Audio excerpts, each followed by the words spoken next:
Muchas gracias. Aló, aló. Buenas tardes para todas y para todos. Les saludo hoy, ¿qué fecha? 16 de Hoy agosto. estamos 16. Buenas 16. tardes, Buenas tardes para Buenas todos. tardes, Buenas Lee. tardes, Alejandro. Buenas tardes, Lee. Buenas tardes, mucho gusto de saludarles. Aquí Buenas estamos. tardes. Muy buenas tardes, Selene. Muy buenas tardes para todas, para todos. Pues ya les decía, hoy 16 de agosto de 2023, después del feriado de la ciudad de Guatemala, de la Virgen de la Asunción, estamos ya en condiciones de seguir con nuestra clase, así como habíamos programado. Creo que ya tenemos pactado que el examen va a llegar hasta donde les comparto, hasta las leyes básicamente, y la pregunta de qué son las interpolaciones, que básicamente en cuanto a las interpolaciones es lo que hay que explicar. No le veo mayor cosa. Eso va a ser lo último que veamos. Es de lo que entiendo que ya habíamos pactado. Vimos que no es una cosa, digamos, insuperable. Eso de las interpolaciones se oye tan pomposo, pero solamente permítanme que les comparta mi escritorio. Aquí está.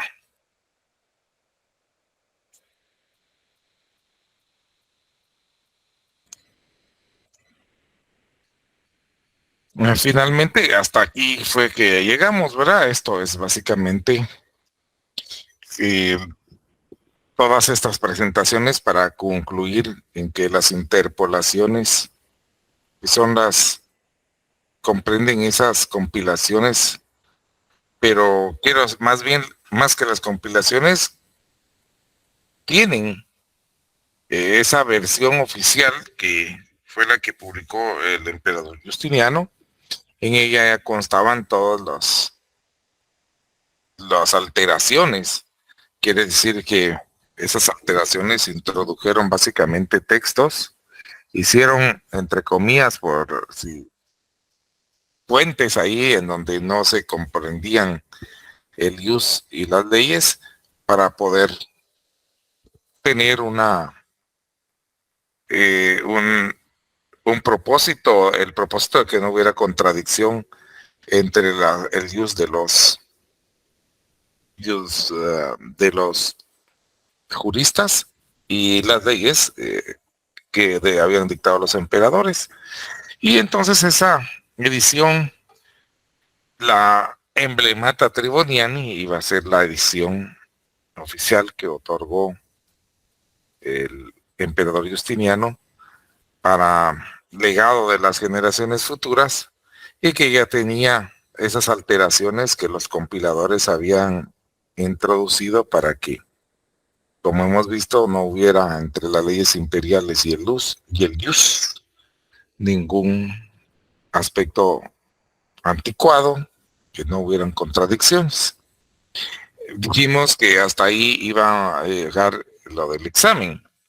Hoy nos preocuparía, digamos, ya otro tema, pero que empezaríamos con un poquito de lo que, ya de lo que empiece a dar de ahora en adelante, sería hasta para el segundo parcial, que empieza con el tema este del Estatuto Procesal Romano. Esto ya es para el segundo parcial, y que comprende esta situación del Estatuto Procesal Romano, la parte básicamente de las instituciones. Siempre son instituciones jurídicas, pero es la parte procesal. Y al contrario de cómo se estudia en la modernamente el derecho, que está ordenada nuestra comprensión del derecho a partir de las instituciones que son las sustantivas. En el caso del derecho romano se empieza, pues lo primero que se enseña son las instituciones procesales. aquí estaba viendo en el programa que ya el proceso es la segunda unidad. Y entonces este sería el primer punto. De aquí para adelante empezaríamos con el segundo parcial. Que hoy estamos, yo creo que hoy vamos a ver una situación. Estamos a 16. Los exámenes empiezan, entiendo, el 22. Entonces todavía tendríamos nosotros, vamos a ver la clase del lunes. Pero considero que, vean, como los días en que a mí no me toca dar clase, como 22 es martes, ese día pues no nos encontramos, pero el 21 yo sí tengo que dar mi clase. Entonces si yo hoy, por ejemplo, no avanzo, sería perder mucho tiempo y también, bueno, ¿qué vamos a hacer los días, por ejemplo, el día 21 que tenemos clase y también hay clase el día 23? Por supuesto que ustedes están en las expectativas de sus exámenes parciales. Yo pienso no cargar mucho las clases. Vamos a dar un puntito, un par de puntos para no saturar demasiado, pero como en realidad tengo yo necesidad de ganarme el dinero a través de rendir mi oficio aquí ante ustedes y el oficio por el que me pagan a mí es avanzar en este programa. Entonces, vamos a avanzar un poquito aquí y cuando, no sé, a lo mejor lo que sí haga en estas clases que están comprendidas entre las fechas de exámenes, que yo comprendo que la prioridad para el estudiante es el examen que tienen el día ulterior, ¿verdad? Entonces, no quitarles mucho tiempo y dosificar un poquito el contenido de mis clases para que así ustedes tengan tiempo también de estudiar. Pero entonces veamos un poquito de lo que me toca ya para el segundo parcial, es a partir de este punto. El Estatuto Procesal Romano le llaman a esto, y lo que comprende el Estatuto Procesal Romano es básicamente la organización de la justicia. Cuando decimos organización de la justicia, tiene que ver también con cómo está distribuido el órgano jurisdiccional en cuanto a sus autoridades y también las leyes procesales, estudiar el procedimiento que se utiliza para dirimir los conflictos. Así que de eso se trata. En el pasado, cuando hablábamos después de las interpolaciones, ya nos toca el Estatuto Procesal Romano, pero cuando hablamos de las instituciones, lo primero que tenemos que hacer, porque esto que ya leemos en el escritorio, lo que tienen ustedes en el pizarrón, le diría yo, que es en sus pantallas, el derecho romano nosotros ya sabemos que sienta las bases de nuestra organización jurídica también. Las principales instituciones jurídicas de hoy nacen precisamente del derecho romano hace un poquito más de 2000 y feria de años, porque ya en 450 ellos tenían sus leyes y sus principios que son los mismos que hoy, más de 2000, casi 2500 años después, estamos todavía nosotros, todavía los utilizamos, nos funciona. Por supuesto, ya ha evolucionado los conceptos, las instituciones. Así veamos que, como regreso un poquito, el Estatuto Procesal Romano, lo que pasa es que el derecho romano tiene instituciones, como hemos estudiado en este curso, que son sustantivas y otras que son procesales.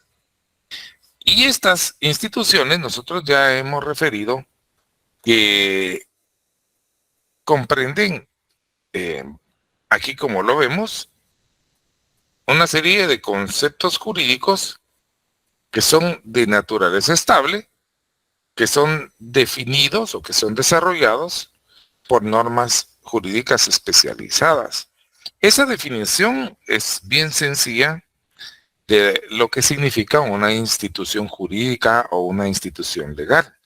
Recuerdo que al principio del curso, cuando hacíamos pausas para examinar, por ejemplo, qué era la tutela o que examinamos eventualmente, que pasábamos, ¿se acuerdan cuando estábamos estudiando eso del pater familias a las personas sui juris?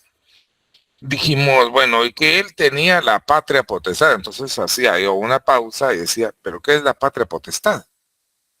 Y ya veíamos, es una institución del derecho civil. Entonces, pero ¿en qué consiste esa institución? ¿Por qué la patria potestad? ¿Por qué la patria potestad es una institución?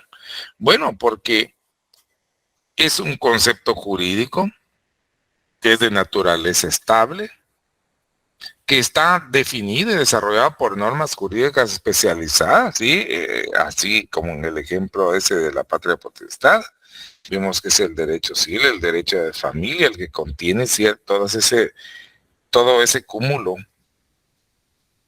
de leyes especializadas que le dan a entender, en el caso de la patria potestad, cuáles son los derechos y las obligaciones del padre de familia de representar a sus menores hijos. Eso hasta el día de hoy, porque el concepto es de naturaleza estable, es un concepto jurídico. En aquella oportunidad, cuando empezamos a analizar precisamente el término institución jurídica o institución del derecho, yo les ejemplifiqué con el matrimonio, me recuerdo perfectamente. Hablamos de cómo la voluntad de los particulares, una vez inmersos en la institución jurídica, pues sale sobrando porque no puede hacer lo que quiera en relación a la institución jurídica, tiene que cumplir con los derechos y tiene que cumplirse las obligaciones que devienen de esas instituciones jurídicas. Por eso se dice que son conceptos de naturaleza estable y que son desarrollados por esas leyes. Así que esas normas jurídicas, porque son normas jurídicas especializadas las que rigen las instituciones, en el caso del derecho romano también, podían ser de naturaleza sustantiva, que son las que declaran derechos, las que declaran un derecho subjetivo, las que imponen derechos, otorgan derechos e imponen obligaciones, pero que está contenido ahí en la norma jurídica sustantiva el derecho que incorporan. Mientras que las normas sustantivas, las instituciones de carácter procesal, lo que hacen es establecer la forma de aplicación, de la forma en que se debe desarrollar el procedimiento para poder declarar en particular un derecho a alguien. Porque como vimos anteriormente, las leyes, ¿se acuerdan en la clase anterior? Las leyes son de carácter general. Así, las normas sustantivas, las instituciones de carácter sustantivo contenidas en normas, son de carácter general. Pero cuando se trata de que a una persona le es violentada su derecho contenido en una norma, suponete tú en el caso de los menores de edad cuando se les niega alimentos, cuando el padre no da alimentos, se está violentando una institución que es la del derecho de alimentos del menor. Todo mundo sabemos, lo comprendemos por lógica y sabemos que pues ahí la ley establece, en el caso de nosotros los guatemaltecos de este tiempo, sabemos que el Código Civil, Decreto Ley 106, contiene dentro de todo ese su catálogo de normas que tiene el derecho de familia, y ahí está la institución de los alimentos, regulada a todos. Entonces sabemos que todos los menores que tienen su padre, su papá les tiene que dar, sus padres les tienen que dar alimentos. Pero hay padres que no los proporcionan. Entonces, es necesario para que cumplan con su obligación los padres y para que el menor obtenga ese derecho subjetivo declarado a su favor en la norma sustantiva, tiene que llevar un proceso, ¿verdad? Porque a él la norma de los alimentos, la institución de los alimentos es de carácter general. Todos los niños, todos los menores tienen derecho a alimentos. Todos los padres están obligados a dar alimentos a sus hijos. Eso es lo que dice la norma sustantiva. Pero hay un fallo en la sociedad porque hay un padre que no le da alimentos a los hijos, pues entonces hay que declarar ese derecho que es de carácter general a una persona en particular. Y para eso esa persona tiene que llevar un proceso. Así pues, ya desde los tiempos de los romanos, estaban esas normas jurídicas dispuestas. Y es lo que te decía, para la aplicación de las normas de carácter procesal, los romanos aplicaron su estatuto procesal. ¿Y de quién era? De los romanos. Entonces ahora le decimos estatuto procesal romano. ¿Cuál es el contenido de ese estatuto procesal romano? Pues la organización judicial, que es, como te decía, la forma en que se organizó el ente encargado de la justicia y de la aplicación de las leyes, de la interpretación de las leyes, de su integración y el procedimiento de aplicación de la norma jurídica o el derecho. Este era el estatuto procesal romano.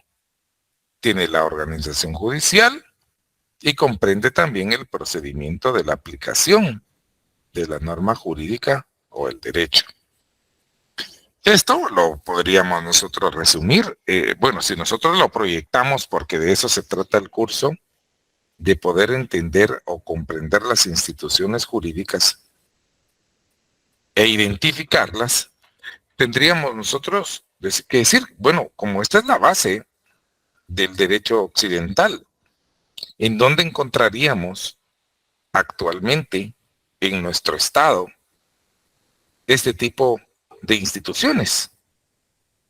Si yo les preguntara esto, o si yo se los pregunto, ustedes seguramente me van a decir, pues mire, licenciado, yo veo que la organización judicial, pues, en principio, empieza con la ley del organismo judicial. Hay una disposición constitucional, por supuesto, que delega la jurisdicción en un organismo de Estado. Muy bien, ahí empieza, pero ha de darse la organización judicial a través de una ley específica, una ley ordinaria. En el caso de Guatemala, esa ley ordinaria es la ley del organismo judicial.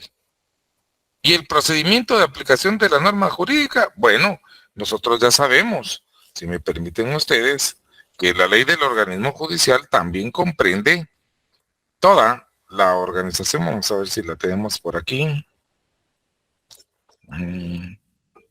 La ley del organismo judicial, aquí la tenía. La ley del organismo judicial es esta. El decreto 2-89. Y aquí está decretada la ley, mira, la ley del organismo judicial. Si te das cuenta, al principio se invoca la razón de esta ley del organismo judicial. ¿Cuál es la razón? Se lee en el texto que el artículo 10 de las disposiciones transitorias y finales de la Constitución Política de la República de Guatemala imponían a la Corte Suprema de Justicia la obligación de que, en ejercicio del derecho de iniciativa de ley que le corresponde, presentara a consideración del Congreso un proyecto de ley del organismo judicial, presupuesto que ha sido cumplido a cabalidad por este alto organismo. Y en realidad esto es. que es conveniente emitir la ley de la organización judicial propuesta, ya que la misma armoniza las disposiciones fundamentales de organización y funcionamiento. Si te das cuenta, aquí está la organización judicial, ¿verdad?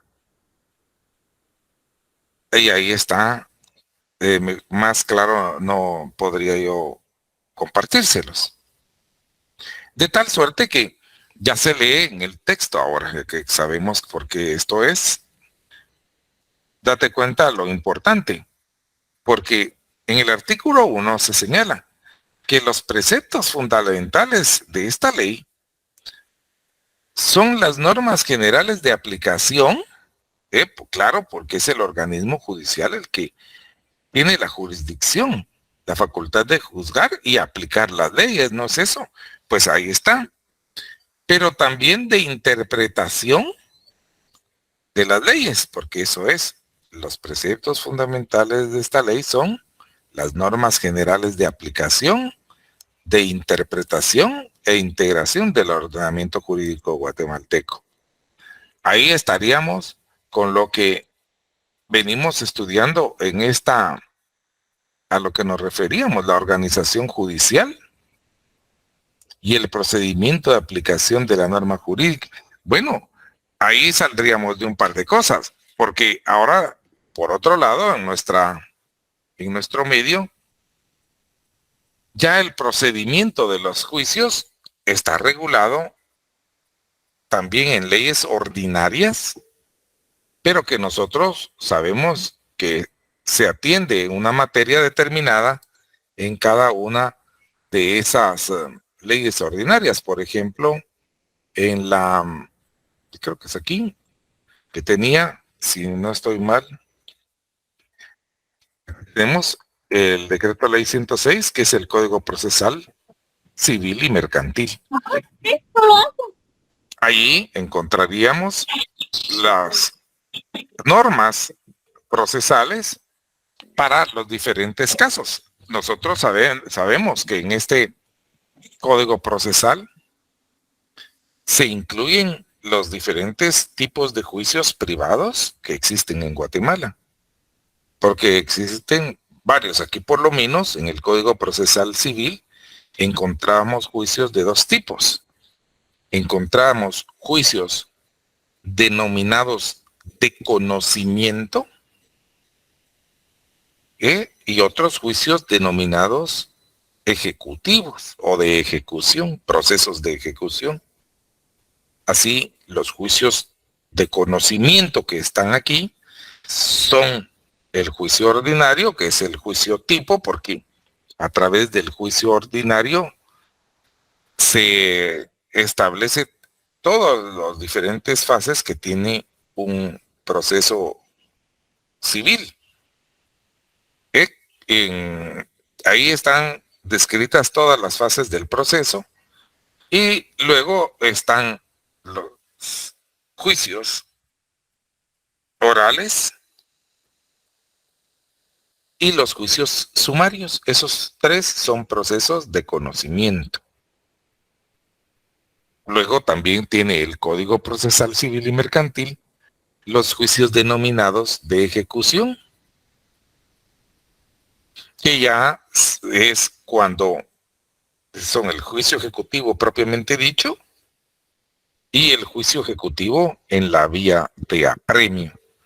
La diferencia de estos últimos con los juicios de conocimiento es que en los juicios de ejecución ya no hay que probar el derecho porque ya existe un título ejecutivo.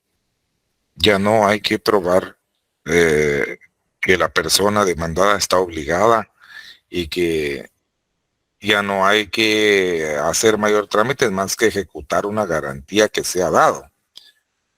Esa es la diferencia, o que hay una sentencia previa y que hay que ejecutarla. Por eso son juicios ejecutivos, o en la vía de apremio cuando hay una prenda o una garantía que ya está anotada. Bueno, así pues que con esto tendríamos, valga decir, en la competencia, porque estamos hablando en la materia civil, que es lo que básicamente se enseña como derecho romano en nuestro medio, que estamos aquí. Lo que el derecho romano comprendía en aquel tiempo, que era la organización judicial y el procedimiento de aplicación de las normas jurídicas, de las normas que ellos lo tenían en su estatuto procesal romano. Nosotros lo tenemos ya divididos en varias. Ya vimos aquí el ejemplo de que está en la ley del organismo judicial, y en la otra situación, las normas propias de los procesos los encontramos en otro cuerpo legal, que en el caso nuestro es el decreto ley 107, el Código Procesal Civil y Mercantil. Por eso aquí esto engloba el Estatuto Procesal Romano. Esto es punto para el examen segundo parcial, no para este que viene.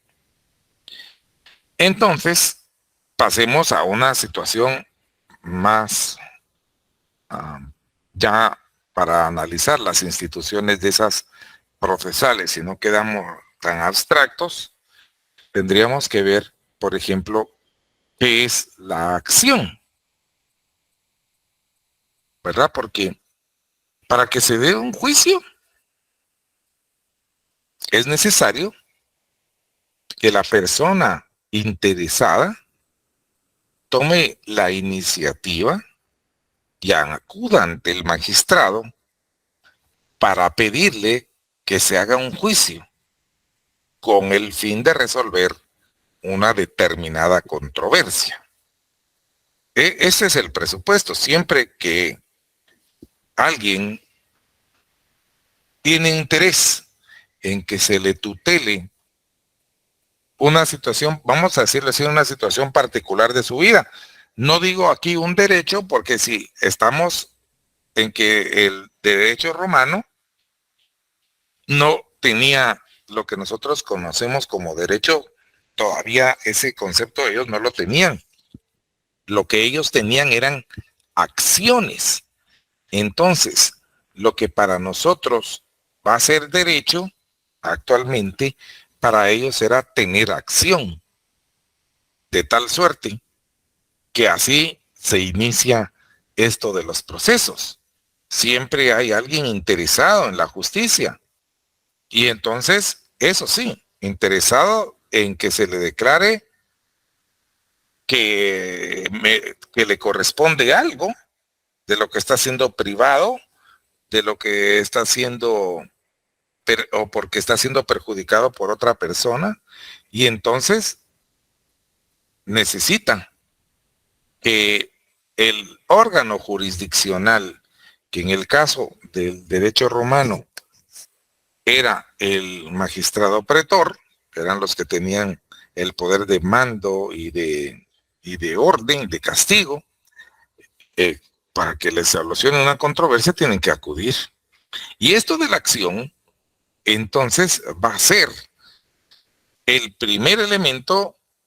Esta va a ser la primera característica que nosotros vemos tan importante y que ata las instituciones del derecho romano, del Estatuto Procesal Romano, con las estructuras de nuestro actual derecho, porque efectivamente la acción es conocida por nosotros así. Nosotros en el derecho romano vemos que esa actividad de solicitar la instauración de un juicio se designa con la expresión pedir acción, postulare actionem se llamaba. Y de esa manera el magistrado, que tiene la facultad de dar o negar la acción, que ese es el pretor, si da la acción, tendría lugar el juicio para resolver definitivamente la controversia. Está bien claro eso. Por esto es que en la actualidad, si nosotros hablamos de la acción, si quieren lo podríamos nosotros salirnos un poquito de aquí para que veamos en esto, y ponemos en cualquier, en esta buscador de Google, ponemos la palabra acción en el diccionario, vamos a encontrar seguramente una acepción de acción que se refiera a lo que yo quiero ilustrar ahora. En este caso, la palabra, como no es especializada, la cuestión esta no nos sale. La palabra que indica que una persona es malo cosa, esto no es la acción que nosotros, la acepción que buscamos. Hecho o acto de operación que implica actividad o movimiento, cambio, normalmente agente.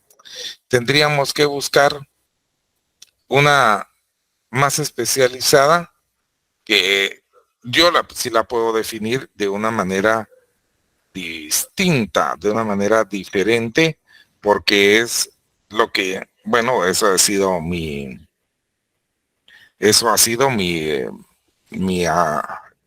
mi profesión durante ya más de 2 décadas.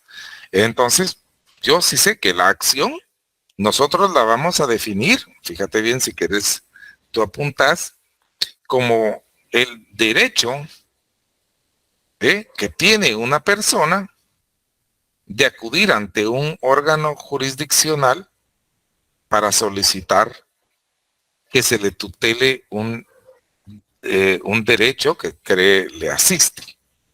O pongámoslo, tal vez ahí para no ser redundantes, la acción es la facultad que tiene una persona de acudir ante el órgano jurisdiccional para solicitar que se le tutele un derecho que cree que le asiste. Eso es la acción. Licenciado. ¿Sí?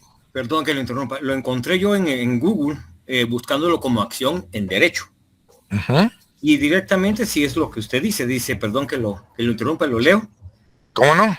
Dice, la acción es el poder jurídico que tiene todo sujeto de derecho de acudir ante los órganos jurisdiccionales para reclamarles la satisfacción de una pretensión. Uh-huh, muy bien. De una pretensión, muy bien. Esa palabra técnica está perfecta porque en realidad así es.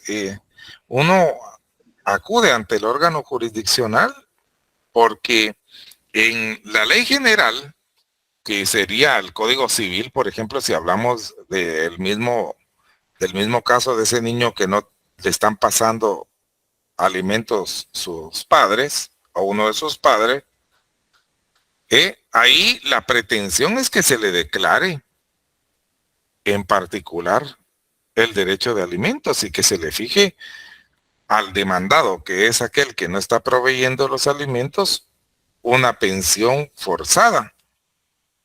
Porque como decíamos, a que lo ame al niño, a veces no lo ama, pero alimentos le tiene que dar, porque esa es su obligación. Entonces ahí le va a fijar el juez una pensión alimenticia en dinero para que pueda sufragar la pretensión de esa institución de alimentos que no está recibiendo. Pero muchas gracias, Dixon, por la oportuna intervención. Eso es la facultad que tiene una persona o un sujeto de acudir ante un órgano jurisdiccional para solicitar que se le tutele, ¿cómo es que dicen ellos? Que se le satisfaga una determinada pretensión. Esa es la acción, motivar, instar al órgano judicial, al órgano encargado del Estado, de juzgar y de aplicar las leyes para que lleve a cabo esa pretensión. Lo que sí voy a tener que hacer yo como sujeto de la acción es probar mi pretensión, porque ese va a ser un requisito para probar que tengo el derecho, diríamos, en este tiempo. Para los romanos era, recordar, tener acción. Para nosotros es tener derecho, para ellos era tener acción. Entonces, vamos a seguir con vamos a ver si aquí estaba la presentación esa. ¿Dónde está aquí? Entonces, ahí está, en el caso de los romanos, la actividad precisamente era exactamente la misma, la persona interesada acudía a solicitar que se instaurara un juicio con la expresión pedir acción. Aquí es en donde puedes tú asociar que esta persona interesada sabía en dónde estaba el órgano jurisdiccional. Nosotros ahora al órgano jurisdiccional lo conocemos como juzgado. Sabemos en dónde están los juzgados de instancia civil aquí en Guatemala. Ahí en la 12 avenida, en la que es Sexta Avenida A y 12K de la zona 9. Bueno, antes, o tales juzgados están allá por, dependiendo, los juzgados de trabajo allá por los próceres. Los juzgados de penal ahí en el centro cívico. Bueno, todos sabíamos. Y ahora sabemos aquí también que tenemos nuestras, en el caso del derecho privado, las normas en cuerpos legales como la norma sustantiva para figurarnos el derecho que nos está haciendo, que está motivando el que acudamos, sería la norma sustantiva que pretendemos nosotros que se nos haga valer. Y el Código Procesal Civil, la norma procesal para instaurar en Guatemala, en este tiempo, un juicio. Bueno, en aquel tiempo, los romanos, ¿a dónde iban? Iban a donde estaba el magistrado pretor. Y entonces, ¿en dónde encontraban los requisitos para instaurar ese juicio? Para ir a pedir acción, ¿en dónde los encontraban? Porque no tenían Código Procesal Civil. El juicio civil, no. Bueno, eso estaba ahí, pero ¿en dónde concretamente podían los ciudadanos encontrar esas reglas para saber cómo presentarse y pedir su juicio?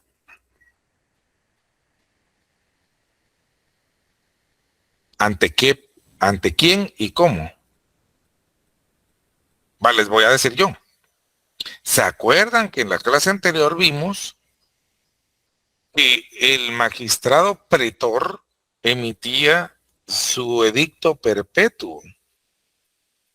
Entonces se aproximaban a la sede en donde estaba el magistrado pretor y ahí veían en el edicto del pretor lo que tenían que satisfacer, la manera de pedir la acción, la manera de ser representados, qué acciones podían ejecutar, porque como ellos no tenían derechos, sino qué acciones, identificar si tenían acción contra tal.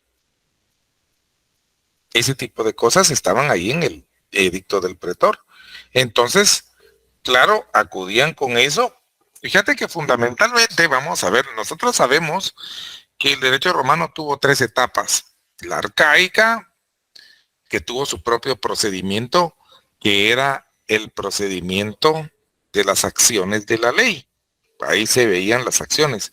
Luego tuvo la etapa del procedimiento formulario, que es en la etapa clásica, en que tiene ese formulario, es el procedimiento, ¿verdad? En la etapa clásica, ese es el procedimiento para poder solicitar cómo se tramitan los juicios a través del procedimiento de las fórmulas. Y en el cognitorio, pues ya va a ser en el imperio o en la época posclásica va a ser el procedimiento cognitorio.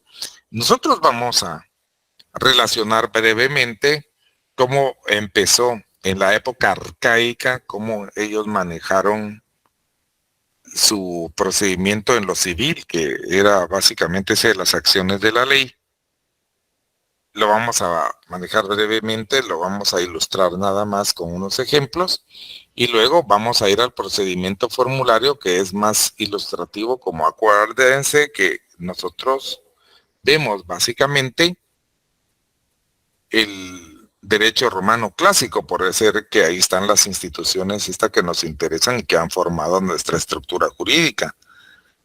Así que era por esto que es tan importante que hiciera esta reflexión. Ya viste que todo está concatenado, ya sabemos que ahí están entonces los edictos, que son los que en la jurisdicción regulan la manera de pedir la acción, cómo representarse, ante quién y qué cumplir. Eso está en el edicto del pretor, así que el ciudadano llegaba ante ese magistrado y él, una vez le pedían acción, que era instaurar el juicio, tenía el magistrado la facultad de otorgar o no otorgar la acción, es decir, darla o negar la acción. Si era dar la acción, quería que le daban trámite a la acción, entonces era dare. Pero eso no era que le estuviera satisfaciendo de una vez el fondo del asunto, simplemente le estaba dando trámite a la instauración del juicio, porque consideraba que habían suficientes motivos como para instaurar un juicio. Entonces, daban la acción, para lo cual emitía, ¿qué era lo que emitía para dar la acción? A ver si alguien se figura. Es el magistrado pretor el que está conociendo aquí de de esa actividad que un ciudadano le hace pidiéndole que se instaure un juicio. Le ha venido a pedir acción. Ve el pretor que se satisfacen los presupuestos de su edicto perpetuo, el que tenían ahí. Ahora, ¿qué va a hacer él? Bueno, dice, sí se llenan todos los requisitos. ¿Cómo o a través de qué él instaura ese juicio?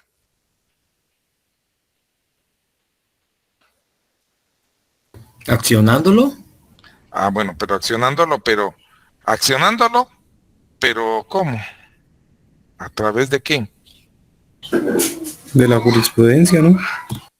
Bueno, la jurisprudencia va a ser la que va a resolver el caso en definitiva, pero para que camine el juicio, ¿se acuerdan? Vean, aquí es en donde nosotros tenemos, por eso es la mecánica que he traído en mis clases. ¿Se acuerdan que vimos las leyes? Y que vimos que habían leyes de aplicación general, las que tenían la lex, la que eran, y vimos que está el ius. Y ahora que está todo esto ya vimos que existe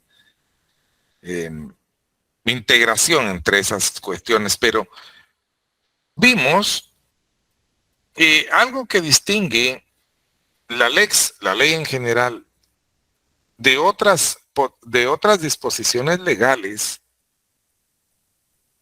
que también son leyes, es la generalidad. La lex es general, pero las autoridades, otras autoridades, no las encargadas de emitir la lex, que en el caso de los romanos eran los comicios o el senado en su caso, quienes eran, vimos que los magistrados, ¿verdad? Pueden emitir también edictos, pero también pueden, como el edicto del pretor ese, pero también pueden emitir decretos, ¿verdad? Esas son disposiciones también de potestad de las autoridades. Lo vimos la clase anterior. Concretamente, podemos regresar a ese, si no nos cuesta, aquí está. Mira, vimos que la lex tiene la generalidad, que eso lo distingue de otros actos de la potestad, por ejemplo, los decretos o los edictos. Estos los pueden, ¿quiénes son los que los emiten? Los magistrados. Ya vimos que los magistrados pretores, que son los que a nosotros nos interesan y los que vamos a estar mencionando más a lo largo de nuestro curso, tienen esa facultad de emitir leyes. Bueno, yo creo que aquí estaba esto era lo que nos interesaba, ¿verdad? Dentro de sus competencias. Entonces, el magistrado pretor efectivamente aquí está haciendo uso para poder atender la solicitud que hace el ciudadano de instaurar un juicio, ve que se satisface todo lo que está en el edicto del pretor. Entonces, suponete tú que el magistrado, que es el pretor, porque es el encargado de la jurisdicción, dice, pues está bien, entonces instauremos el juicio. ¿Cómo? Dice él que sí. a través de un decreto, porque va a ser un decreto. Por eso es tan importante que nosotros recordemos, también vimos en la ley del organismo judicial, recién lo estuvimos anotando, aquí en la ley del organismo judicial, en el artículo 141, las resoluciones judiciales son decretos. Y los decretos relacionamos el otro día que eran determinaciones de trámite. ¿Se acuerdan? Son las que le dan precisamente la tramitación al proceso. Y entonces esto es lo que hace aquí el magistrado también. Emite un decreto que en el caso del derecho romano otorga la acción. Si da la acción es dar, ¿verdad? Es dar la acción, sería el decreto dare, ¿verdad? Este es el decreto con el cual el magistrado pretor otorga la acción. ¿Por qué no me mancha esto? Bueno, dare ahí se nota, ¿verdad? Dare. Si estimara que no hay suficiente como para hacer un juicio, no merece la pena, entonces el magistrado va a emitir una disposición en la que niega la acción, ¿verdad? No la va a dar, entonces niega la acción. ¿A través de qué decreto la hace?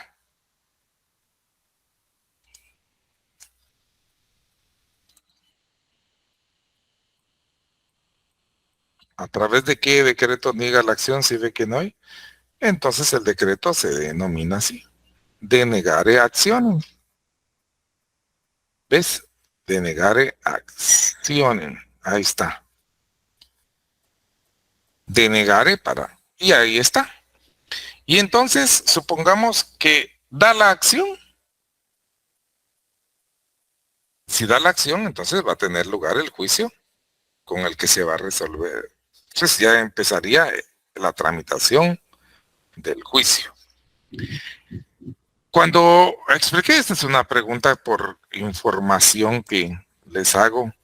Cuando expliqué esto de los decretos, se los expliqué en atención a cómo se tramita en Guatemala. Si usted, digamos, en Guatemala hay alguien interesado en, pues, que siente que se le debe tutelar un derecho y tiene que acudir ante un órgano jurisdiccional. ¿Es que sí? Entonces va con un abogado. Él le dice, licenciado, fíjese que tengo necesidad porque tal y tal cosa me pasó y entonces aquí está. Se ponen de acuerdo en los servicios y la prestación del servicio y cuánto le va a costar. Y bueno, entonces ya el abogado hace su demanda, ¿verdad?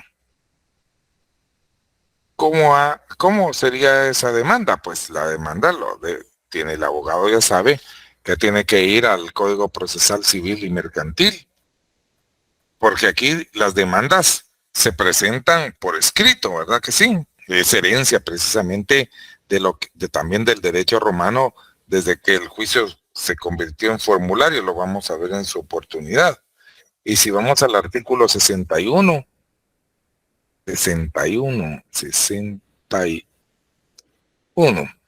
vemos que están estas que serían las condiciones del primer escrito, que es el que contendría la demanda. Expliqué eso el último día, mis distinguidos amigos. No, licenciado, eso no. Licenciado. ¿Sí o no? No, licenciado. No, licenciado. No, licenciado. Bueno, entonces por esto es importante, mira, porque de eso se trata el curso, repito, de que nosotros comprendamos e identifiquemos las instituciones del derecho, las instituciones jurídicas, pero no solamente las de este derecho antiguo que nosotros pareciera una cuestión histórica, que lo es, pero que nosotros no estamos ocultando aquí como si fuera la historia, sino traemos el origen de esas instituciones precisamente para poder explicar el presente ya ha evolucionado, ¿no? En Guatemala, cuando se instaura un juicio, es necesario entonces que se cumplan con los presupuestos, que aquí, mira, esto equivaldría a lo que está en cierta forma en el edicto del pretor. ¿Qué es lo que se tiene que cumplir para solicitar la acción? En principio está este primer escrito, la solicitud que está en el artículo 61 del Código Procesal Civil y Mercantil, la designación del juez o tribunal al que se deriva. Todo esto lo sabe el profesional del derecho. Por supuesto, la persona interesada no sabe de todo esto, por eso precisa de un profesional del derecho, de un abogado que lo represente. Y ahí va entonces que lo represente en juicio. Entonces, mira, está la designación del tribunal, los nombres y apellidos completos del solicitante, la persona, todas sus referencias de su edad, estado civil. Hay que cumplir con todo. La relación de los hechos a que se refiere la petición. Quiere decir que después de haber presentado a la persona con todas sus situaciones vinculadas al estado civil, tiene que pasarse, porque el estado civil es más que, fíjate que muchas veces nosotros, si me permiten extenderme un poquito aquí, los nombres y apellidos completos del solicitante o la persona representa su edad, estado civil. El estado civil es una situación que abarca un poquito más allá que la propia situación de ser soltero o casado. Técnicamente el estado civil es una determinada posición que la persona tiene frente al Estado, frente a la sociedad y frente a la familia. Así es. Es un poquito más amplio que solamente estar casado o soltero. Porque no había una manera diferente de nominarlo para poder establecer la condición de libertad en términos de si se puede contraer matrimonio o no. Solo había, esto era el estado civil, pero el estado civil es una determinada posición de la persona frente al Estado, frente a la sociedad, frente a la familia. En ese orden. Así, frente al Estado, ¿qué es la persona? La persona es... Un ciudadano. Así es, un ciudadano. Se es entonces ciudadano o extranjero, ¿verdad? Es decir, en el caso de Guatemala sería si es guatemalteco o extranjero o residente. Frente a la familia, ¿qué es? Frente a la familia se es padre o madre, hijo o hija, ¿eh? Y frente a la sociedad, entonces uno, frente a la sociedad, ahí está, uno tiene también una actividad, puede ser que incorpore ahí. Mayor, menor de edad. Exactamente, ese tipo de situaciones y hasta situaciones como de la profesión, ¿verdad? Porque ante la sociedad alguien puede ser doctor, que es bachiller, que es esto. Pero esa solo es una cuestión técnica. Aquí la verdad es que hay que comprender, estamos en el punto central de esto, es la designación, es cómo se presenta ese primer escrito, que es lo que nosotros debemos saber. Sí, eso no es en la casa de la gueta. ¿Perdón? Es en la casa de la gueta. Azucena, su micrófono, porfa. Hasta que se le había quedado conectado su micrófono a la distinguida dama. Lo que pasa es que a veces con los teléfonos, ¿verdad? Uno involuntariamente conecta algo, pero aquí vamos a solucionar quién. Ya está. ¿O no está? Aún sigue conectado al micrófono de Azucena. Peque. Aquí está. El micrófono. Entonces aquí lo tengo que poner, así va, silenciar. Bueno. A veces involuntariamente, y como yo creo que a veces, perdón, ¿dónde estaba? Aquí.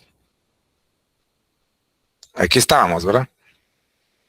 Entonces, fíjate que estos son, pues ya se ponen los datos de la persona, la relación de los hechos a que se refiere la petición, quiere decir que ahí se expresan todos los agravios que tiene la persona por los cuales demanda a alguien más.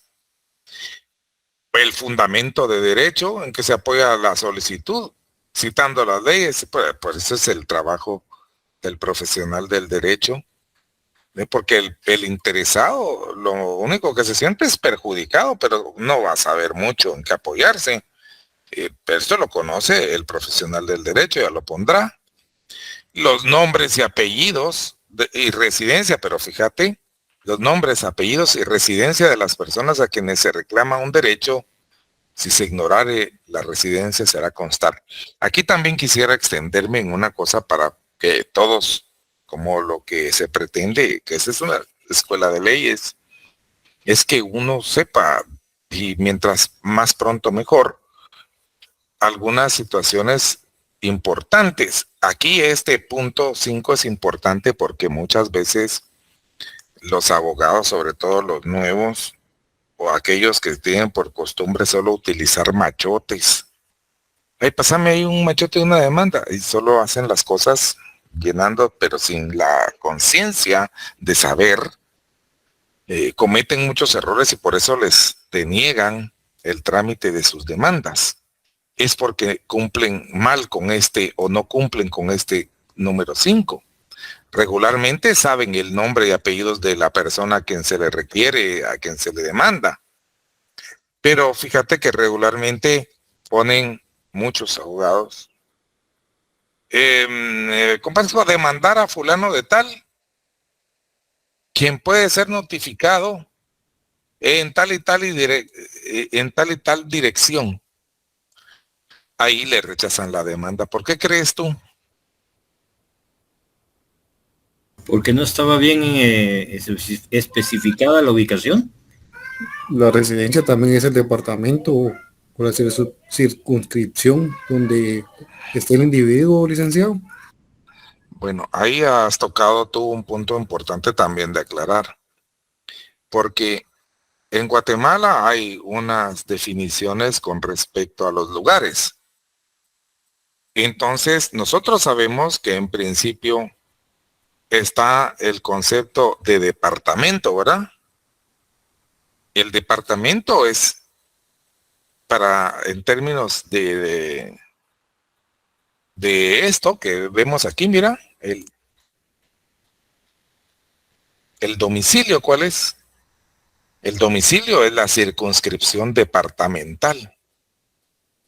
Entonces, si estamos en Guatemala y presentamos aquí en el municipio de Guatemala, en el departamento de Guatemala, estamos aquí, o podríamos estar en Villanueva, o podríamos estar en Boca del Monte, o podríamos estar en Petapa, y ponemos de este domicilio, como es, de este domicilio, ¿cuál sería? El departamento.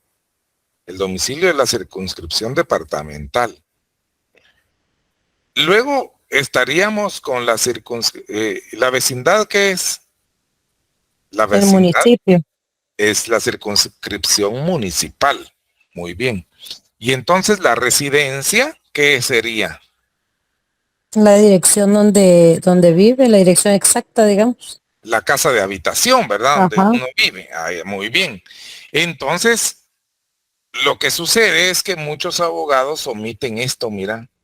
Solo ponen, comparezco a demandar a fulano de tal quien puede ser ubicado y ponen una dirección, que puede ser que esté muy completa, pero como no pusieron en el lugar de residencia, te debieron haber puesto, comparezco a demandar a fulano de tal quien puede ser notificado en el lugar de su residencia, ubicada en tal y tal dirección. En el caso que ahí se sabe, pero suponete que tú solo sabes el lugar en donde trabaja la persona. ¿Qué vas a poner? No, quiere decir que tú no sabes en dónde vive el demandado, pero tienes una dirección. puede ser donde trabaja, o a lo mejor sea que alquila allí, o que vive ahí con alguien. No sabes tú bien. Entonces, ¿qué hay que poner? No vas a poner, comparezco a demandar a fulano de tal, quien puede ser notificado en la tal y tal dirección. No, tendrías que poner así como te voy a decir a continuación. Comparezco a demandar a fulano de tal, de quien ignoro su residencia,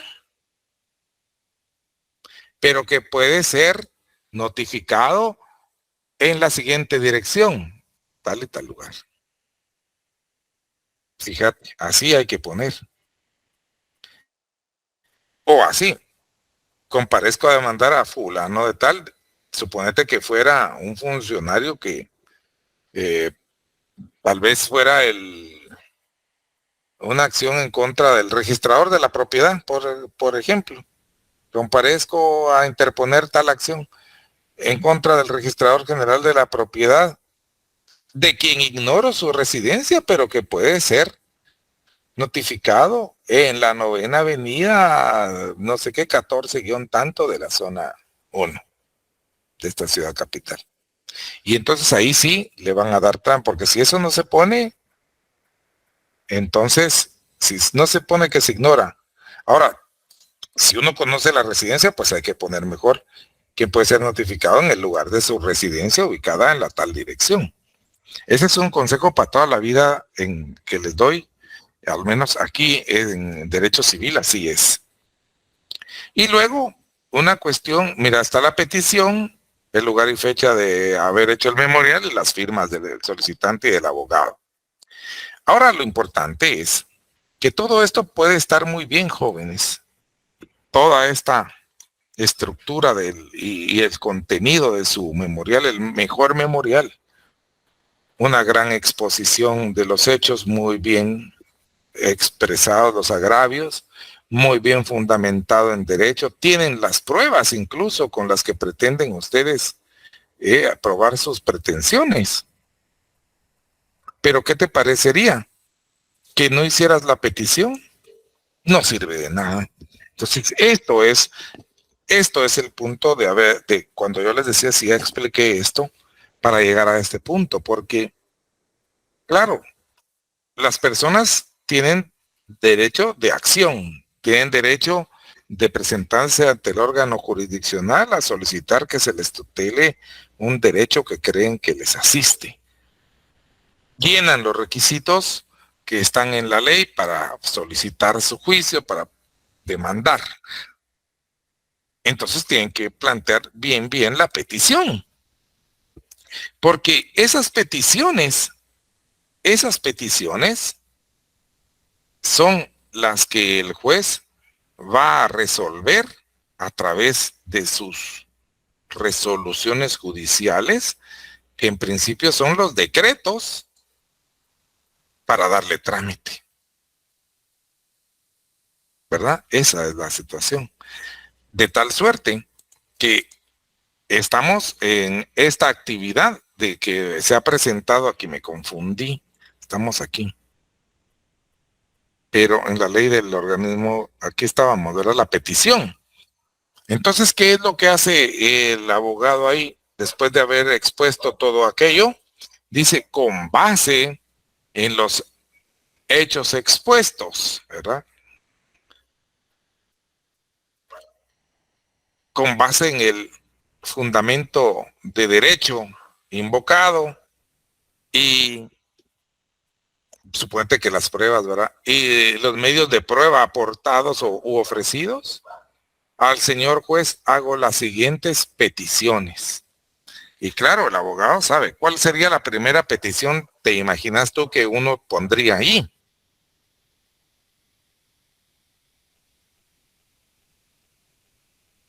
En cualquier caso. Que se tome la presente memorial para sus trámites. Exactamente, ese sería exactamente, así es, porque es lo que uno está, esa es la intención en principio. Muy bien.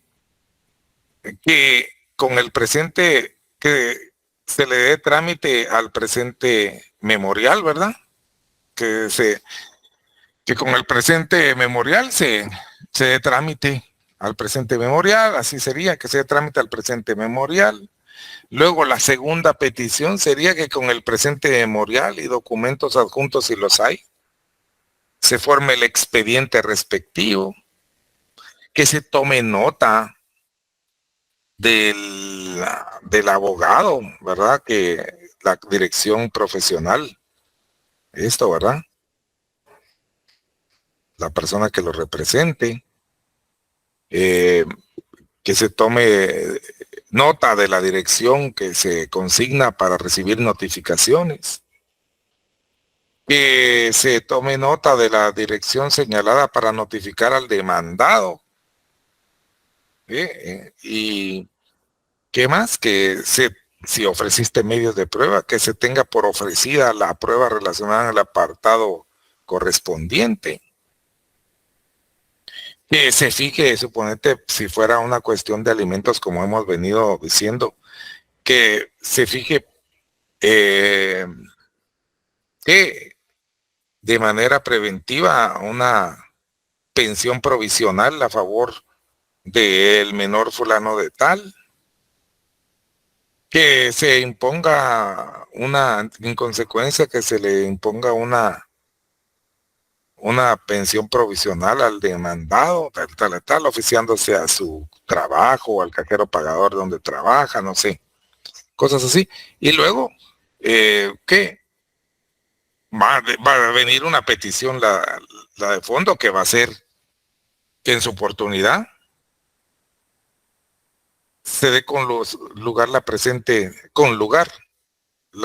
demanda, y en consecuencia se declare tal y tal cosa, ¿verdad? Entonces, ¿qué va a pasar? El juzgador, el órgano jurisdiccional, debe resolver esas peticiones. Como te digo, las resuelve a través de un decreto. Y entonces, ¿cuál fue la primera petición que dijimos? Que se dé trámite al presente memorial. Entonces el juzgado va a poner juzgado primero de primera instancia, Departamento de Guatemala, 16 de agosto de 2023. Con el memorial que antecede, con el número tal y tal y tal, se da trámite se inicia el presente, se da trámite a la presente demanda. 2, como lo solicita el actor, como se solicita, con el memorial y documentos adjuntos fórmese el expediente respectivo. 3, se toma nota de la dirección profesional conferida en este caso. 4, se toma nota del lugar para recibir notificaciones. 5, se toma nota del lugar designado para notificar a la parte demandada. 6, se fija provisionalmente tal cosa. Y ya la de fondo, que es la que se declara con lugar la demanda, esa sí no se puede resolver en decreto, porque eso es el fondo del asunto. Entonces, eso se debe decidir como es el fondo del asunto. Hay que agotar todo el trámite del proceso. Entonces, eso se resuelve en sentencia, no te lo pueden resolver ahí. Te van a poner lo demás solicitado presente para su oportunidad, porque estas son solo decretos con los que se le dio trámite. Esa es la estructura de nuestra actual organización judicial. En el caso de ellos, también era así, ¿verdad? A través de decretos. Era a través de decreto, solo que ahí lo conferían en un decreto que se denominaba, si daban la acción, el decreto era dar o dare, y si denegaba la acción el pretor, entonces era denegar acción. Y entonces, bueno, supongamos que va a dar la acción, ya empezaría ese juicio del que nosotros vamos a tener noticias después. Claro, aquí entra ya una situación muy bonita, porque empezamos a identificar toda nuestra estructura normativa procesal y vemos cómo toda nuestra organización jurídica está cimentada en el derecho romano. Porque igual pasaba en Roma. ¿Cómo se llamaba en Roma a quien toma la iniciativa de ir a instaurar ese juicio? Pues, ¿cuál es la iniciativa? ¿Cómo se denomina la iniciativa? Se denomina acción. Esa es la actividad, ¿verdad? De ir a solicitar que se instaure el juicio. La acción. Tener acción es lo que tenían ellos. Entonces, claro, por eso se le llamó a la persona que toma esa iniciativa actor o demandante, como le conocemos nosotros actualmente. Ahora es muy fácil. Aquel contra quien se pide la acción, obviamente es el demandado. Y una cosa más, la materia que se juzga es la lis, la litis, la causa, el litigio, le vamos a decir nosotros. Lis era la palabra original, nosotros le vamos a llamar el litigio. Esa es la materia, esa es la pretensión que se busca solucionar. Así que yo creo que hoy nos vamos a quedar por aquí. Aquí los juicios que por supuesto a nosotros nos interesan, los juicios, habían juicios privados y juicios públicos. Eso también debemos nosotros separarlo, porque claro que desde que salió la ley de las 12 tablas, la ley de las 12 tablas tenía acciones de todo tipo. Tenía acciones criminales, acciones políticas, acciones fiscales. Pero también había acciones privadas. Entonces, todos esos juicios públicos, los juicios públicos, son los de materia criminal, los de materia fiscal, los de materia política. Esos no le interesan al ius, no le interesan al ius civile, porque esos juicios, los que ya mencioné antes, los criminales, los fiscales, los políticos, son juicios públicos.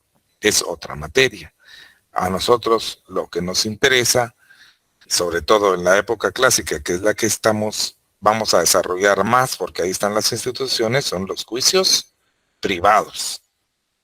Por eso es que nos referimos básicamente a las leyes en nuestro medio también, haciendo una referencia de las instituciones hacia nuestras leyes de hoy en materia privada.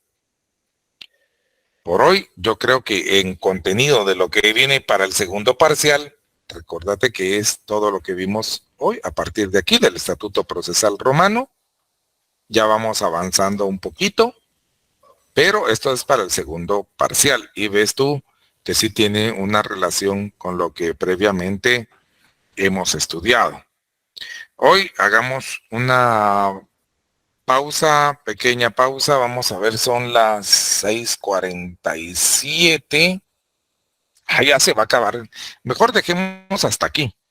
Y nos vamos a, así un poquito, con 15 minutos, yo creo que ya vamos a estar más descansados para la próxima clase. Por hoy yo creo que va a ser suficiente con lo que hemos visto y solamente me restaría pues ya dejarlos en libertad, pero ya vamos viendo que hace sentido la situación esta de por qué hemos seguido una mecánica, lo de hoy pues para el segundo parcial. Ya la próxima clase repasamos un poquito más despacio las cosas. Estoy viendo que son ya ¿qué horas? Las 6:40 y... Ay, Dios, no nos va a quedar tiempo. Dígame, Sofía. 50. Buenas noches. Buenas noches.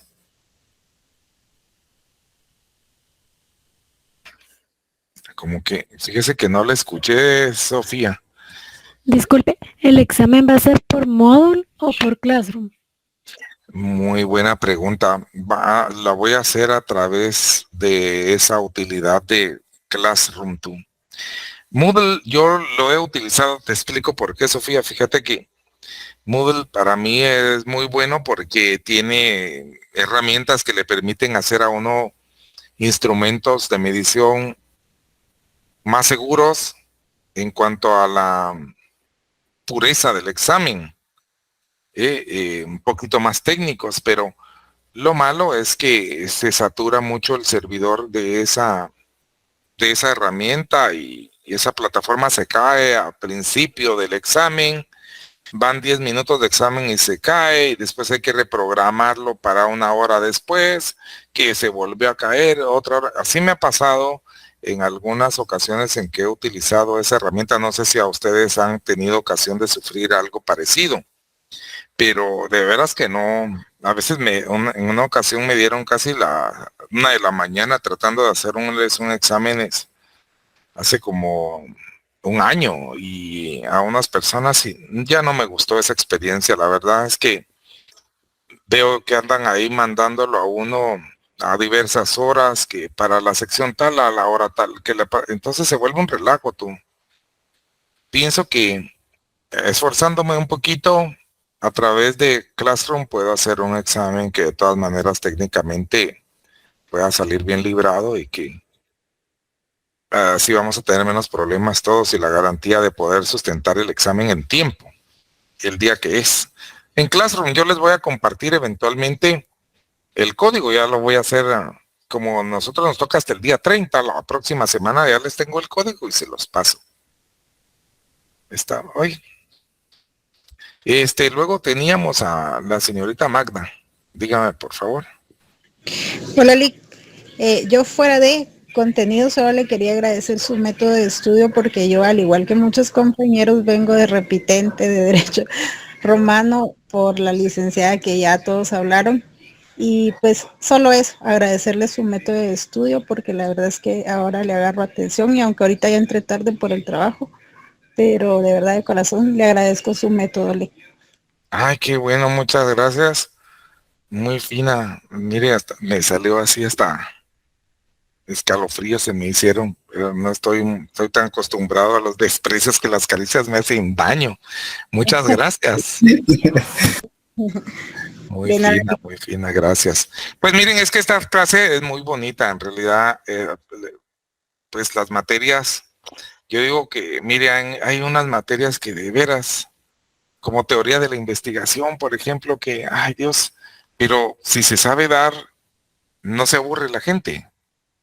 Eso por poner un ejemplo, ¿verdad? Hay clases muy fáciles, interesantes de dar, como derecho notariado, derecho penal, que esas son muy fáciles de dar porque ya todo está en cuerpos legales, y las instituciones que no las vas a ver, si uno, eso es lo más fácil, de ahí está puesto. Pero de todas maneras, en este tipo de clases, como, mira, hay que tratar de identificar el propósito de los cursos, y yo le agradezco a todo mi corazón, Magda, a usted sus opiniones y a todos su paciencia y su atención. Muchas gracias, estoy para servirles, y ojalá que todos salgamos bien librados de esto y que no nos aburramos tanto en el curso. Me falta la participación de ¿quién es? Esvin. Sí, licenciado, disculpe, solo le quería preguntar, ¿cuánto tiempo nos va a dar para el examen y cuántas series vienen? Mira, ahorita como no lo he hecho, pero fíjate que regularmente pongo un par de series. Como es en Classroom que lo voy a hacer, no puedo hacer muchas series, pero lo más pondré unas 2 series, y regularmente, para no, dependiendo de la extensión, ya ves que hay tanta información para medir, pero de todas maneras uno no pretende crucificar a los estudiantes, sino que hacer más o menos medir. Lo fundamental es medir, ¿verdad? Sacar de los diferentes puntos un par de preguntas, y yo calculo que con no más de 25, 30, si el examen es de 30, imagínate que hiciera 30 preguntas de un punto. Fácilmente unos 40 minutos podrían evacuarlas, pero regularmente uno pone unas 20 preguntas y unos entre 35 y 40 minutos para resolverlas. No está muy difícil. Yo hago unas preguntas así muy bien sencillas, ya vas a ver, tal vez no, un poquito parecidas a los laboratorios que hicimos, pero en algunas pongo algún tipo como de razonamiento y ya ustedes van seleccionando. Va a estar sencillo de poder evacuar. Dixon. Gracias, licenciado. Para servirle. Ya dijeron lo que iba a decir. Que eso lo iba a preguntar también sobre el examen, y no, que sus clases están bastante digeribles. Su forma de dar su clase es bastante sobria, bastante tranquila, explica, y eso es lo que motiva a seguirle, ¿verdad? No nos aburrimos, al menos yo no, y por lo que he visto, yo ninguno de los compañeros tampoco, ¿verdad? Entonces, bueno, muy agradecido, licenciado, la verdad, muy agradecido, de todo corazón se lo digo, y yo creo que muchos compañeros van a concordar conmigo. Muchas gracias, Dixon, muy fino. Pues miren, ustedes, yo me siento así como, en realidad no tienen que agradecerse, es lo menos que uno puede hacer. Es como cuando le decían a un alcalde, ay, gracias señor alcalde por habernos hecho ese puente, pero la obligación de él era hacer el puente. No, pero yo sí me siento muy halagado por sus palabras, y ya sabéis que lo que sucede es que a veces uno tiene el don de ser maestro, ¿verdad? Y esto creo que es lo que a mí me pasó, que en realidad uno mismo, tal vez, así como decían las escrituras, que Dios toma lo que este mundo desecha y con eso hace lo que quiere para avergonzar a los sabios. Ese es el caso mío. Yo les agradezco mucho. Karen, Eunice y alguien más, Eddie creo que están en la lista, díganme por favor. Licenciado, buenas noches. Mire, solamente tenía una consulta con el tema horario. ¿Sabe más o menos aproximadamente en qué hora va a ser el...? Ah, bueno, eso sí está. Ay, pues, no tengo aquí, pero yo, mire, no lo tengo aquí, pero creo que va a ser a las 18 horas. Sí, fíjese. Derecho romano está, perdón. Programaron los exámenes para las 6 de la tarde los que están en la jornada nocturna, y si no me equivoco a las 3 a los que están en la vespertina. Muchas gracias, tú, así es. Entonces es a las 18 horas. Muchas gracias por sus auxilios, muy fines. Yo solo tenía la idea, pero un poco atrevido le había dicho. Muchas gracias a todos. Eddie ya me había hablado, ¿no? ¿O quién era el que le tocaba? Hola, buenas noches, profesor. Yo soy exalumna suya. El semestre pasado tuve la oportunidad de estar con usted. Ahorita estoy prestando atención con mi esposo, pero quería decirle a los compañeros que tienen un excelente licenciado, que como usted no hay dos. Y de verdad, aprovechenlo, porque como el Héctor no van a encontrar dos en ningún semestre. Muchas gracias, tú muy fina. Ojalá, ay, miren, ya se me salieron los colores. Muchas gracias por sus opiniones tan bonitas. Muchas gracias. Les deseo feliz noche. Muchas gracias. Y miren, yo siempre he pensado que la mejor alegría que puede tener un profesor es que el alumno le supere. Yo eventualmente les voy a ver a ustedes bien, siendo unos profesionales del derecho exitosos, y ojalá pueda verlo y los pueda conocer a un día triunfando. Muchas gracias por su opinión, mi querida amiga, y estoy para servirles. Les deseo la mejor de las noches. Gracias por su atención. Nos vemos la próxima semana.